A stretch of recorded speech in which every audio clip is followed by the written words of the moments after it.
Alright, well now, yes. Let us all clap for them. Clap!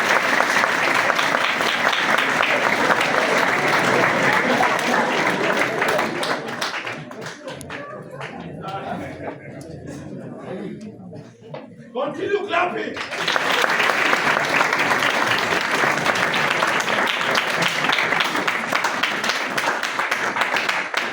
You are still stop clapping.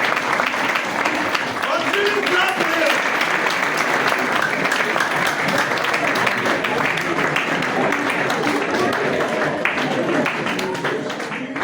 Okay. It is now my humble duty to invite the school principal to lead us through the rest of the program. Okay? Okay? Yes. Thank you very much. Why not clapping? Good morning, students. Good morning. Good morning once more. Good morning. Your worship, the mayor, distinguished guests, ladies and gentlemen. I am delighted to welcome you to this occasion where we officially launching our great municipality and this year's winning innovation in national secondary school. On this very occasion, we are going to present prizes to Alvita and Montano, our very own students here at Sagarada Secondary School. Thank you, Your Worship, very much for gracing this event. Ladies and gentlemen, I would like to give this opportunity to Ms. Nicole, the Ethics and Innovation teacher, to tell us more about the innovation. Why not putting hands together? Your Worship, distinguished guests, ladies and gentlemen, I am most humbled to introduce to you an innovation that has captured the imagination of our municipality. I couldn't think of a better way to introduce to you the innovation than through a short skit that Alvita, Montano, and I displayed in front of you. Welcome.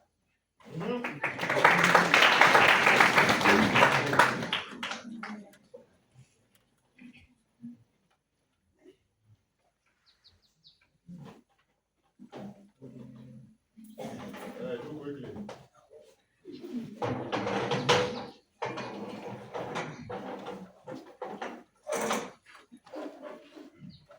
Tell me, Alvita, what can we do as a society to ensure that we have got good future? Because now it's extremely bleak. I cannot think about it. And how did you know my future is extremely Alvita, yesterday I was seated under the tree behind the classroom thinking. And then I traveled into the future about 50 years from now. And guess what, Alvita? I saw you walking in the corner of the city as a cobbler. He looks really battered and also torn and running like you remember when? Me? A cobbler? Was it an experiment to head of No, Alvita. It is called traveling into the future. Just sit down. Now close your eyes. Try to figure out how your future look like given the recent and the present time. You can also travel into your past. Like at one time, I traveled into my past until I was in my mother's home. I sat there mesmerized. It was very lucky. What a strange thing to do, but a cobbler, you say? Alvita, you are fortunate enough to have a source of income as a cobbler. Millions of young people who are littering aimlessly in the street with no game for playing. All of them are poor, angry, and hungry. You are really serious, Montano. So you mean with all my education I couldn't get a good job? Alvita, our country is and has been producing so many graduates each year than the number of jobs at this rate.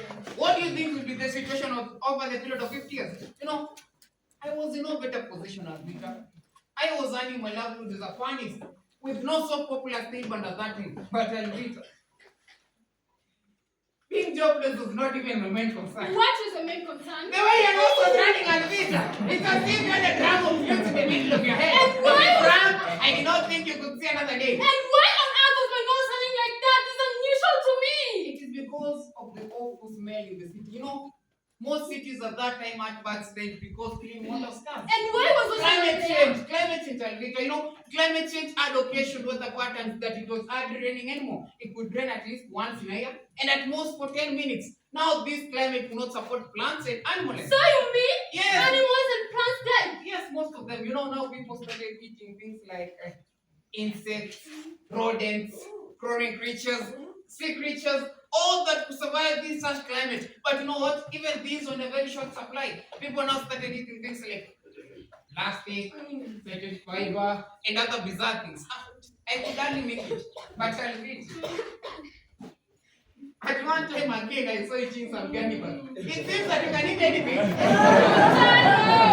You make it sound like we're not living 50 years to come. Exactly, you know, life expectancy had dropped very drastically. People today live 8 years or even more. But in that future, people could only live 30 years or 40 years most.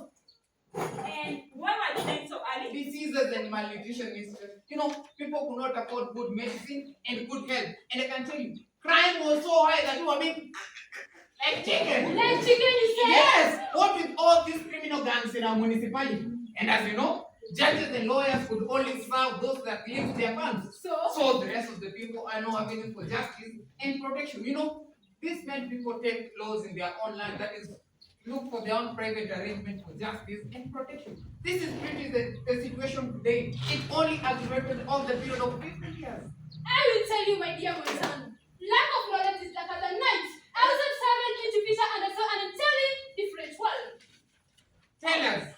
You see, Yes, about it. you see, people have become very creative that they develop robots which presented police officers and judges. Law enforcement was done to people using machine without any discrimination. Alligator, that is quite impressive.